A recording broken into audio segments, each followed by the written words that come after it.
news brought to you by Noor Cooperative Urban Bank. Co-sponsored by AKG Memorial Cooperative Hospital, Kannur.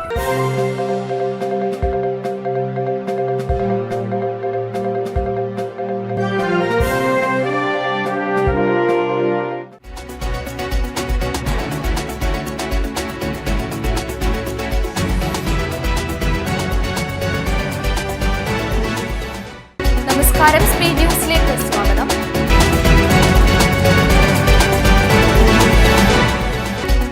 പ്രധാനമന്ത്രി നരേന്ദ്രമോദി അയോധ്യയിൽ 15,000 കോടിയുടെ വികസന പദ്ധതികൾക്ക് പ്രധാനമന്ത്രി ഇന്ന് തുടക്കം കുറിക്കും. അയോധ്യയിൽ പ്രധാനമന്ത്രിയുടെ റോഡ് ഷോ.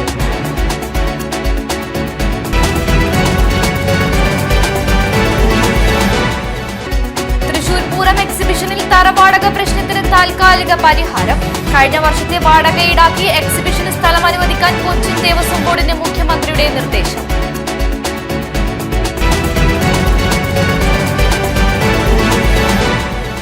മകരവിളക്കുത്സവത്തിനായി ശബരിമല നട ഇന്ന് തുറക്കും.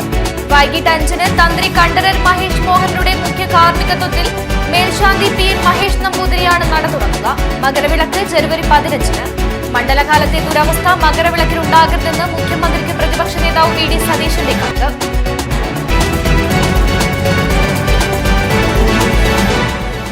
കണ്ണൂർ കോർപ്പറേഷൻ മഞ്ചപ്പാലം മലിനജല ശുദ്ധീകരണ പ്ലാന്റ് ഉദ്ഘാടനം തദ്ദേശ സ്വയംഭരണ മന്ത്രി എം പി രാജേഷ് നിർവഹിച്ചു. പ്രതിദിനം 1 ലക്ഷം ലിറ്റർ മലിനജലം ശുദ്ധീകരിക്കാനാകുമെന്നാണ് പ്രതീക്ഷയെന്ന് mayor advocate T O Mohanan.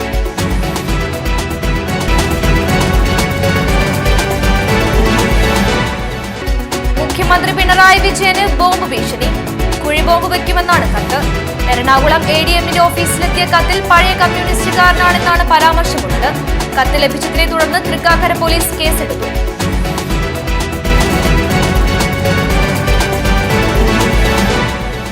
സംസ്ഥാനത്ത് നാളെ വൈകിട്ട് മുതൽ ജനുവരി 1-ന് രാവിലെ വരെ പെട്രോൾ പമ്പുകൾ അടച്ചിട്ട് പ്രതിഷേധിക്കും. രാത്രി 8 മണി മുതൽ മറ്റന്നാൾ 6 മണി വരെ അടച്ചിടാനാണ് തീരുമാനം. പെട്രോൾ പമ്പ് ജീവനക്കാർക്ക് നേരെയുള്ള അതിക്രമങ്ങൾ മുൻനിർത്തിയാണ് തീരുമാനം.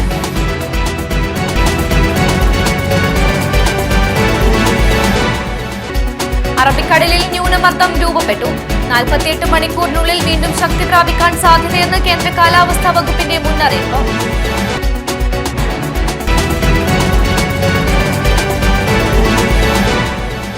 കണ്ണൂർ കോർപ്പറേഷൻ ഷീ ലോഡ്ജ് പ്രവർത്തനം ആരംഭിച്ചു.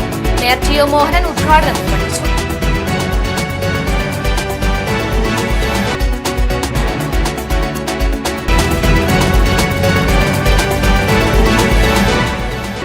സ്പീഡ് ന്യൂസ് അവസാനിക്കുന്നു. നമസ്കാരം. This news brought to you by Noor Cooperative Urban Bank. co-sponsored by AKG Memorial Cooperative Hospital, Kannur.